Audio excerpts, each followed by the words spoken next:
सो आज की टॉपिक है SMA यानी कि स्पाइनल मस्क्यूलर एट्रोफी। बहुत सारे लोगों ने इसके बारे में बहुत सारी बात आजकल सुनने में आ रही हैं कि SMA ये है क्या। हमारी तरफ लोगों ने ऐसे डिजीज़ का नाम भी नहीं सुना था। So will talk a little about कि स्पाइनल मस्क्यूलर एट्रोफी यानी कि SMA है क्या और ये कितने प्रकार की होती है। SMA जनरली जो हम आजकल सुनते हैं उसमें जनरली 6 महीने नया जो बच्चा जन्म लेता है उससे लेकर के 6 महीने तक के बच्चों में होने वाली एक किस्म की बीमारी। इसमें बच्चा चल नहीं सकता, बैठ नहीं सकता, सांस लेने में भी बहुत सारी दिक्कतें आती हैं। ये है स्पाइनल मस्क्यूलर एट्रोफी नाम की डिजीज़। अब इसके बारे में चलिए कुछ क्विक फैक्ट्स पता करते हैं।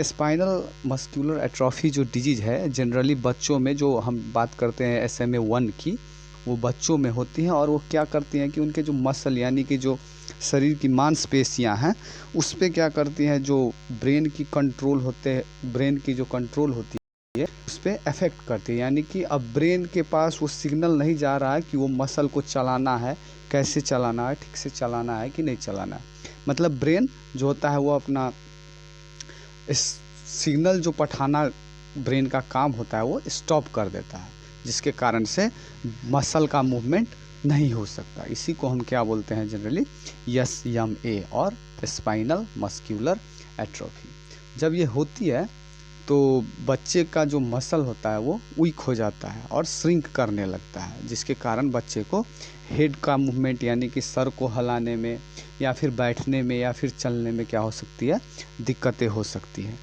बहुत सारी केसेस में ये भी होती है कि बच्चों को यहाँ तक कि नीलने में भी, कोई भी सामान अंदर स्वालो करने में भी दिक्कतें होती है। और एक रेयर केसेज, रेयर तो नहीं बोले पर बहुत सारी केसेज में ये देखा जाता है कि ब्रीथिंग में प्रॉब्लम होती है।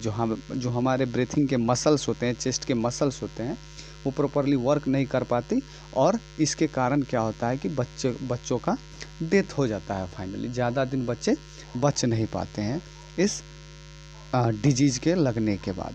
अब ये कौन कौन सी टाइप्स हैं इसके और ये कब कब होता है। SMA 1 यानी कि स्पाइनल मस्क्यूलर एट्रोफी 1, ये जनरली 0 से 6 मंथ यानी कि लगभग 6 मंथ तक के बच्चों में होता है और इसमें बच्चे जनरली बैठ नहीं पाते। दूसरा होता है SMA 2 टाइप यानी कि SMA 2, जिसमें क्या होता है कि 6 महीने से 18 महीने तक के बच्चों को होता है।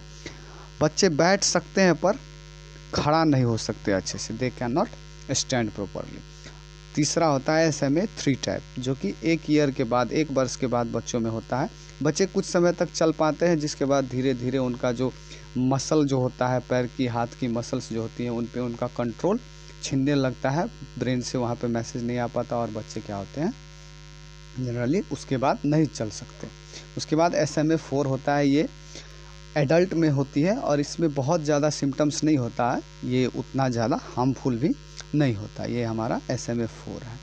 अब इसकी कॉजेज और इंजेक्शन के बारे में हम बात करेंगे। जो डिजीज़ है SMA 1 की जनरली बात करें तो इसमें क्या होता है कि बच्चों के सर्वाइवल में बहुत ज़्यादा दिक्कतें होती हैं। पहले तो इसकी दवाइयाँ नहीं थी पर अब एडवांस साइंस में इसकी कुछ ट्रीटमेंट अवेलेबल है। जोलगेंस्मा नाम की एक दवाई होती है जो हम लोग आजकल बहुत ज़्यादा सुनते हैं कि 15 करोड़ 16 करोड़ की एक ही डोज आती है, जोलगेंस्मा कह के उस दवाई का नाम है। ये जो दवा है ये बहुत ही ज़्यादा महंगी होती है। मैं आपको बताऊंगा कि इसका महंगा होने का कॉज क्या है। नहीं तो जनरली इतनी ज़्यादा महंगी तो कोई दवाई होती नहीं। हम तो जनरली जितना हमको पता है उसके हिसाब से तो 100 200 500 1000 रुपये पैसा का इंजेक्शन तो हम कभी लगवाते नहीं। इसमें और भी दवाइयाँ यूज होती हैं, लेकिन इसमें जोलगेंस्मा है ये सिंपली और दवाइयाँ जो होती है उसके 4 डोज लगाने पड़ते हैं, पर इसके सिर्फ एक ही डोज लगाने पड़ते हैं और ये इसी कारण से इतनी ज़्यादा महंगी भी होती है।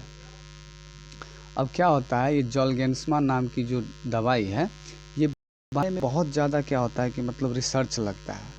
अब ये कैसे काम करती है इसके लिए थोड़ा हमको क्या जानना पड़ेगा कि इसका कॉज क्या है, एक्चुअली ये होता कैसे है। ये ऐसे होता है कि क्रोमोसोम नंबर 5 जो होता है आदमी में जो क्रोमोजोम नंबर 5 या फिर सिंपली हम समझे तो आदमी में लगभग 46 क्रोमोजोम्स होते हैं, जिसमें जनरली साइंस की भाषा में 23 पेयर्स बोले जाते हैं।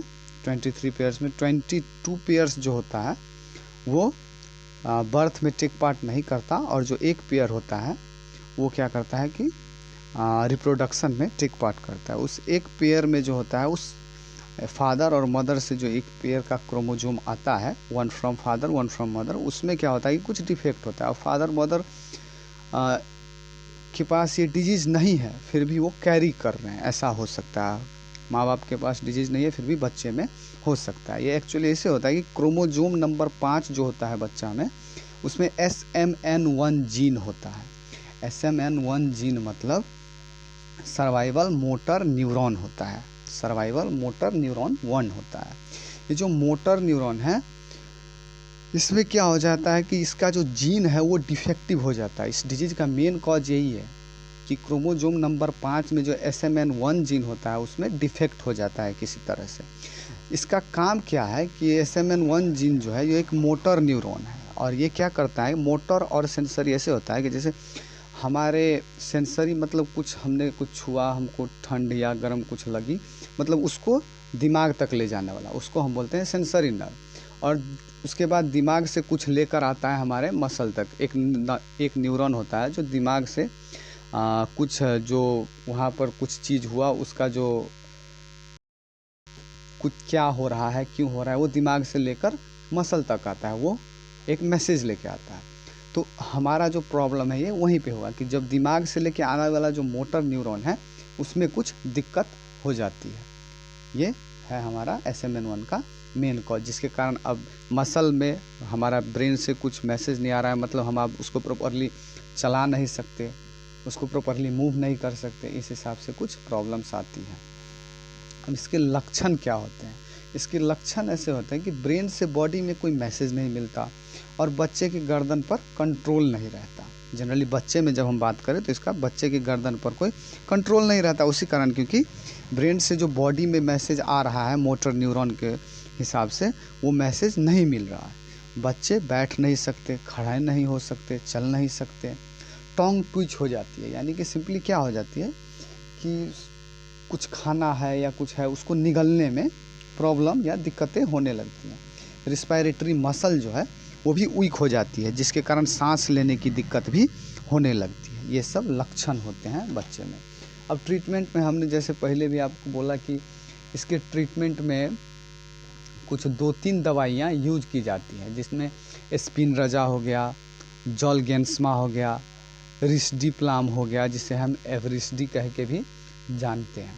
अब इसमें सबसे ज़्यादा फेमस होती है एक, जिसके बारे में बहुत सारे लोगों ने आजकल चैनल्स पे देखा है, जॉलगेंस्मा कह के ये दवाई होती है।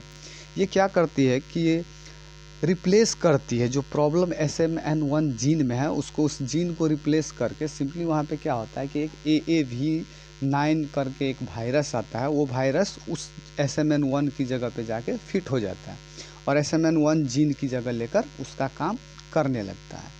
क्योंकि और काम कैसे करता है कि SMN1 जीन जो है वो SMN प्रोटीन बनाती है, तो ये SMN1 जीन की जगह पे जो अब ये AAV9 वायरस गया है वो क्या करेगा कि SMN प्रोटीन को बढ़ाने का काम करेगा, और जब ये बढ़ाने का काम करेगा तो क्या होगा कि SMN प्रोटीन बढ़ेगा और मोटर न्यूरॉन का फंक्शन, अब मोटर न्यूरॉन अपना फंक्शन करने लगेगी, जिसके कारण से बच्चे की स्थिति में सुधार आने लगेगी।